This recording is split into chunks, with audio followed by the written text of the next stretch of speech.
தென்னாப்பிரிக்க நாட்டின் திருமண பதிவு சட்டப்படியும் கிறித்தவ மத சட்டப்படியும் நடைபெறாத திருமணம் செல்லாது என்று அந்நாட்டு உச்சநீதிமன்றம் 1913ஆம் ஆண்டு ஒரு தீர்ப்பை வெளியிட்டது. அத்தீர்ப்பு அங்கு குடியேறியிருந்த இந்தியர்கள் அனைவருக்கும் எதிராக அமைந்திருந்தது. இதனால் பாதிக்கப்பட்ட இந்தியர்கள் தமது உரிமையை மீட்க அறப்போராட்டத்தில் ஈடுபட்டார்கள். அப்போராட்டத்தினை காந்தியடிகள் தலைமையேற்று வழிநடத்தினார். போராட்டத்தின் பொழுது காந்தியடிகள் நிகழ்த்திய வீரம் செறிந்த உரை சிறுமி வள்ளியம்மையின் மனத்தில் வால்கிரஸ்ட் என்னுமிடத்தில் நடைபெற்ற அறப்போரில் வள்ளியம்மை கைது செய்யப்பட்டார். அவருக்கு தென்னாப்பிரிக்க நீதிமன்றம் 3 மாத கடுங்காவல் தண்டனை விதித்தது. சிறையில் வள்ளியம்மைக்கு கல்லும் மண்ணும் கலந்த உணவே தரப்பட்டது. இதனால் அவர் உடல் நலம் பெரிதும் பாதிக்கப்பட்டார். கடுமையான காய்ச்சலுக்கு ஆட்பட்ட அவருக்கு போதிய மருத்துவம் அளிக்கப்படவில்லை. சிறைச்சாலையில் நோயுடன் உயிருக்கு போராடிய நிலையில் அவர் விடுதலை செய்யப்பட்டார். நாட்டுப்பற்று உடல் நலம் குன்றிய நிலையில் சிறையிலிருந்து விடுதலை செய்யப்பட்ட வள்ளியம்மை தமது வீட்டில் படுத்த படுக்கையாக இருந்தார். இதனை அறிந்த காந்தியடிகள் வள்ளியம்மையை காண வந்தார். காய்ச்சல் காரணமாக உடல் மெலிந்து நைந்து கிடந்த வள்ளியம்மையின் நிலை கண்டு கண்கலங்கி நின்றார். சிறை தண்டனைக்காக நீ வருந்துகிறாயா என்று வள்ளியம்மையிடம் கேட்டார் காந்தியடிகள். உடல்நிலை தளர்ந்திருந்த அந்நிலையிலும் வள்ளியம்மை இல்லை மீண்டும் சிறை செல்வதற்கு தயார் என்று கூறினார். அத்துடன் இந்தியர்களின் நலனுக்காக எத்தகு இன்னல்களையும் ஏற்பேன் அதற்காக என் இன்னுயிரையும் தருவேன் என்று கூறினார். வள்ளியம்மையின் பதிலை கேட்டு காந்தியடிகள் உள்ளம் நெகிழ்ந்தார். கொடிய அடக்குமுறை சிறைவாசத்திற்கு ஆளாகி நோயின் கடுமையினால் துன்புற்ற நிலையிலும் வள்ளியம்மை தமது உரிமை போராட்ட உணர்விலிருந்து சிறிதும் மனம் தளரவில்லை. சிறைச்சூழலால் உடல்நலம் குன்றிய வள்ளியம்மை 1914 பிப்ரவரி 22ஆம் நாளன்று தமது 16ஆம் அகவையில் மரணமடைந்தார். என்னுடைய சகோதரியின் மரணத்தை விடவும் வள்ளியம்மையின் மரணம் எனக்கு பேரிடியாக இருந்தது என்று காந்தியடிகள் மனம் வருந்தினார். மாதர்களுக்கு அணிகலன்களாக திகழும் துன்பத்தை தாங்கும் மனவலிமை, தன்மானம், நல்லொழுக்கம் ஆகியவற்றிற்கு இலக்கணமாக திகழ்ந்தார். அவருடைய தியாகம் வீண் போகாது. சத்தியத்திற்காக உயிர் நீத்து அவருடைய உருவம் என் கண்முன் நிற்கிறது. நம்பிக்கைதான் அவரது ஆயுதம் என்று தில்லையாடி வள்ளியம்மை குறித்து இந்தியன் ஒப்பீனியன் இதழில் காந்தியடிகள் எழுதியுள்ளார்.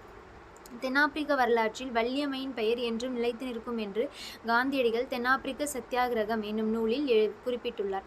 தில்லையாடி வள்ளியம்மையின் நினைவை போற்றி நடுவண் அரசு அஞ்சல் தலையும் அஞ்சல் உரையும் வெளியிட்டுள்ளது.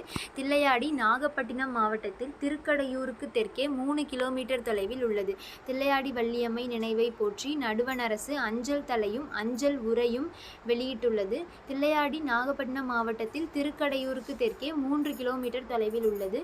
சென்னை வண்டலூர் உயிரியல் பூங்காவில் பிறந்த பெண் புலிக்குட்டிக்கு தில்லையாடி வள்ளியம்மை நினைவாக வள்ளி என பெயரிடப்பெற்றுள்ளது. காந்தியடிகள் தமிழர் மீதும் தமிழ் மொழியின் மீதும் மிகுந்த ஈடுபாடு கொண்டதற்கு வள்ளியம்மையும் ஒரு காரணம் என்று கூறலாம். காந்தி வாழ்க்கை பயணத்தில் அவர் மேற்கொண்ட சத்தியாகிரக வேள்வி பணியின் போது பலியாகி அவரை மகாத்மா என்ற உயர்நிலை நோக்கி திரும்பிய பெருமை தில்லையாடி வள்ளியம்மைக்கு உண்டு. காந்தியடிகள் தமது தமிழக பயணத்தின் போது வாய்ப்பு கிடைக்கும் பொழுதெல்லாம் வள்ளியம்மையின் தியாகத்தை நினைவு கூர்ந்துள்ளார். திருமணமாகாத இளம்பெண்ணான வள்ளியம்மையின் வாழ்வு இந்திய விடுதலை போருக்கு முன்னோடியாக அமைந்தது.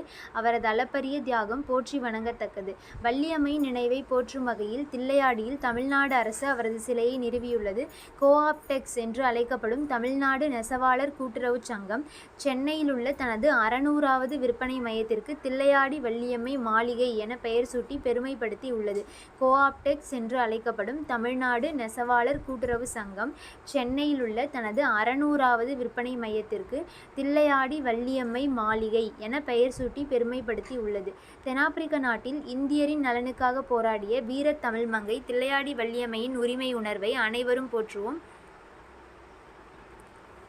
நாட்டு நலனில் நாட்டங்கொண்டு தன்னலம் நீக்கி பொதுநலம் பேணி வாழ்வோம். தமிழ்நாட்டில் நாயக்கர் மரபில் பெண்கள் முடிசூடி ஆட்சி செய்ததாக வரலாறு இல்லை. ஆனால் காப்பாட்சியாளராக ஆட்சி புரிந்து உள்ளனர். அதற்கு சிறந்த சான்றாக திகழ்ந்தவர்தான் ராணி மங்கம்மாள். அரசுரிமைக்கு உரியவர்கள் குழந்தைகளாக இருந்ததனால் அவர்களுக்கு பதிலாக இவர் காப்பாட்சியாளராக இருந்து ஆண்டார்.